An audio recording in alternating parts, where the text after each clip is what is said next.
Twitter will be going public later this week. So what can investors do with this stock? Well, joining me now is Jim Cramer. So Jim, you have a different perspective on this because you took a chance with Facebook, bought it at 28. You just took some profits in it. Stock's around 50. But when you picked up that stock at 28, you got beat up. Yeah, I mean, people ridiculed me at Jim Cramer on Twitter. The ridicule ratio very high lately. Very high on Facebook when you bought it. Yeah. Now here's the problem. There are two Twitters. There's the actual company, and then there's what individuals do when they try to buy the stock. Now, Anthony Noto was the banker in charge at Goldman. I know Anthony for 20 years. When we brought TheStreet public, at Goldman Sachs had a really good .com group, and of course everybody went crazy during that period. But Anthony has got to find a way, working in conjunction with the client, to make it so that individuals don't overpay for Twitter. So that what happens is, there's the ways you view Twitter is to say, listen, I think that has really good growth, but then you might entice people to pay too much for that growth. Right. And I hated these initial stories which were saying, listen, it's not going to be priced too high, because we don't know. I mean, this is all about demand.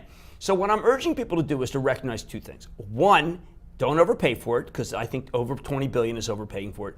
And two, don't blame me if you overpay for it, because I'm telling you not to. Now, I'm hearing that a lot of the institutional buyers are not terribly interested in the stock, that there's not a lot of demand from the institutional side. And, you know, we kind of saw that with Facebook as well. It was the smaller retail buyers that really were the ones jumping in. LinkedIn and Yelp have this great subscription and advertising model. Facebook has a terrific advertising model. Google has a search and advertising model. Twitter just has a nascent advertising model. So you need to see Twitter say, listen, we've got a lot of ideas in the pipe, and maybe even do an acquisition that augments. Because otherwise what happens is it's not Zynga, which hit exactly the right time for them because they had a lot of hot games. But the issue with Twitter is it is not as exciting as Facebook, does not have the growth of Facebook. So they have to show us that revenue growth is accelerating. It is a good mobile app.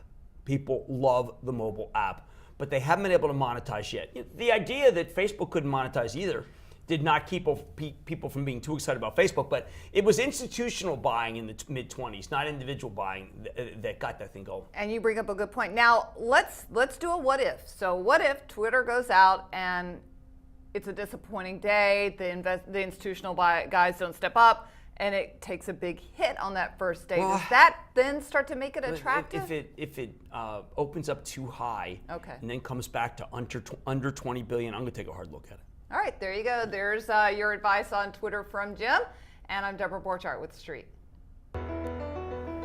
Very good.